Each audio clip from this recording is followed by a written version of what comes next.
Bienvenidos nuevamente a La Encrucijada. Hoy vamos a hablar de un tema muy interesante, que es los medios. ¿Qué son los medios? Son los que manejan el mundo en este momento. Todo es el audiovisual. Y para eso tenemos una invitada muy interesante y muy importante para nosotras las mujeres que trabajamos en los medios audiovisuales. Fue la mujer que nos abrió las puertas a nosotros a nivel de ficción y documental, Camila Lobo Guerrero.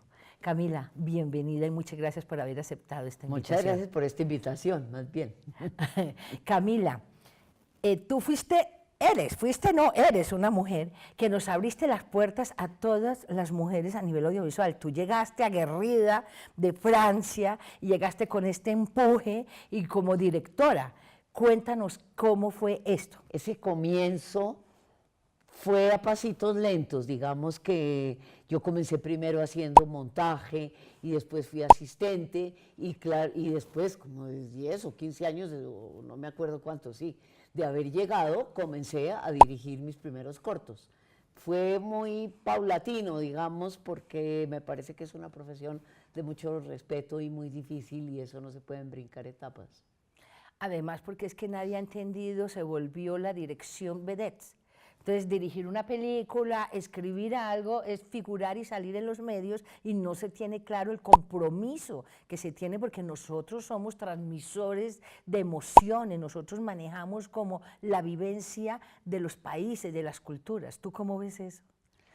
A veces con preocupación que veo como muy poquitas mujeres llegan a la dirección, muy poquitas mujeres escriben los guiones. Entonces no contamos el punto de vista de nosotras, las mujeres, lo cual hay que empujarlo mucho porque pues es todavía una sociedad muy machista y hace falta esas historias de mujeres.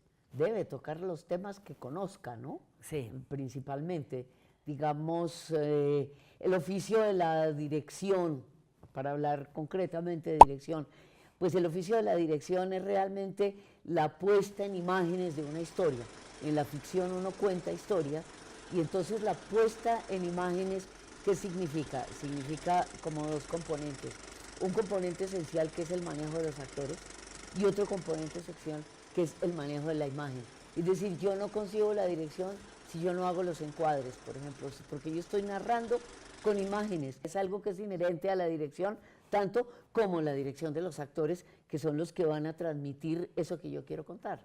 Porque los encuadres son fundamentales, como decía Mayolo, son los puntos y las comas de cualquier narración literaria. Sí. O sea, eso es fundamental, se transmiten las emociones, pero también viene el concepto de la fotografía, el concepto de la dirección artística. O sea, ¿cómo este trabajo, tú cómo te relacionas a nivel de producción y con todo el equipo? A mí me parece fundamental toda la época que se llama la preproducción. O sea, ahí es donde realmente uno arma su historia y su película.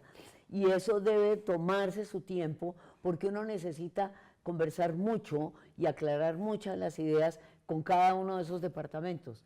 O sea, la dirección de arte es esencial porque para narrar un personaje, pues no es solamente los diálogos de ese personaje, es la manera como está vestido, la manera como se comporta en un set y el set que le corresponde. O sea, siempre se habla de la alcoba del fulano y la alcoba de la heroína, pues tiene que darnos información de cómo es la heroína o el héroe, los espacios en que se mueve.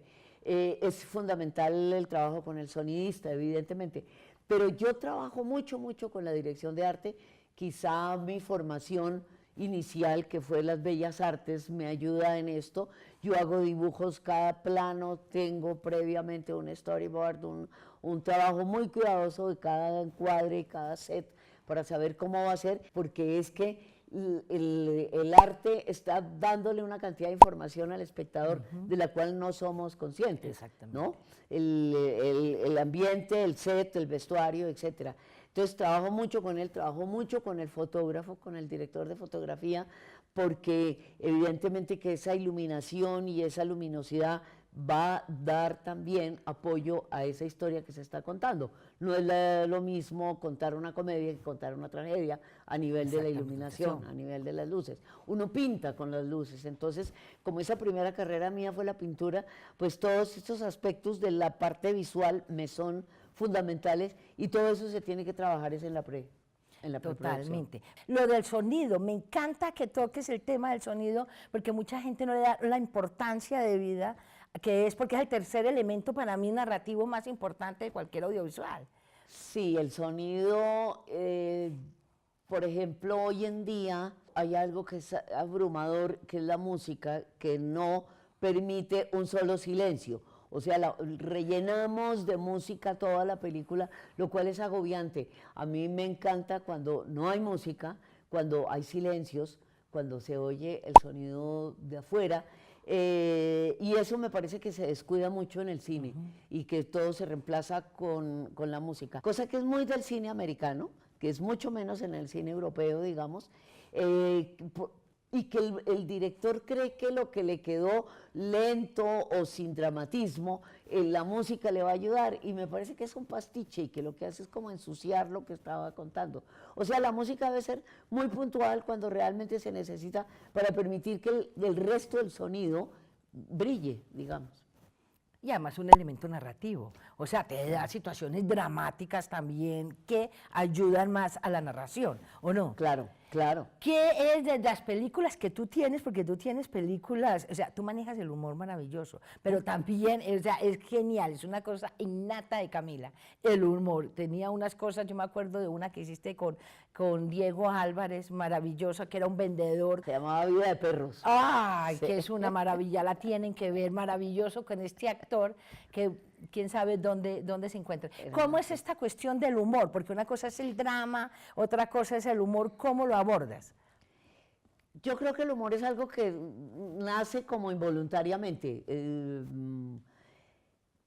No es que, o sea, lo peor es cuando uno se propone escribir algo chistoso o hacer algo chistoso. pilas con Es lo eso. peor, porque no sale No, nada no te chistoso. sale nada chistoso, es Cuando se ridículo. ríen todos en el set, pero hay demasiada risa en el set, seguramente en el teatro no se van a reír Reina. tanto. Ah. Es muy sorpresivo lo del humor. Depende mucho de la comunicación entre la dirección y los actores, y depende mucho de los actores. Hay actores que no producen ninguna sonrisa, transmiten menos o transmiten, no sé qué pase. A mí me pasa que pues quizá era inherente a mí. Viví 30 años con quien fue mi marido, que era una persona con un Maravilloso. sentido del humor muy, muy fino, de manera que yo creo que le aprendí mucho a Rafael. Y él tenía como una cualidad, y era que en los picos, en los momentos más dramáticos o de furia o de lo que sea, siempre había como una chispita de algo de humor que bajaba mucho la tensión y que hacía la vida pues muy vivible. Y me parece que es muy importante, y que hay mucho cine que tiene esas cualidades, que es que aún en momentos dramáticos hay un escapito para el humor, o para una sonrisa, o como para algo. Camila, ¿cómo es la preproducción? Me parece fundamental lo que tú estás diciendo, la selección de las locaciones. Tú te das pie porque tú dices que todo lo dibujas, lo tienes muy prolijo, pero la improvisación, según el momento donde estás, ¿das pie a eso? Yo siempre tengo pesadillas y susto de llegar a un set que no conozco, pero he Dios tenido mío. pesadillas. Sí. Antes sí me he soñado llegando a un set que es la primera vez que lo veo y que no sé cómo voy a hacer y por dónde entran y dónde va a poner la cámara. La cámara, Sí, porque la en cámara, general he que trabajado sí. con singular, y he tenido esas pesadillas y esos sueños. En realidad nunca me ha pasado, incluso cuando dirigí televisión, que eran unos sets que se conseguían a última hora, pero entonces yo me las arreglaba para llegar una hora antes, como en silencio, y realmente comunicarme con el espacio y ver cómo era que iba a manejar el espacio. Uy, para María Cano yo anduve por todo este país hasta que encontré pues los sitios que quería. Tengo muchos amigos arquitectos, de manera que eso me ha ayudado mucho a que me den información, me den pistas. Entonces, la escogencia de las locaciones es muy necesaria.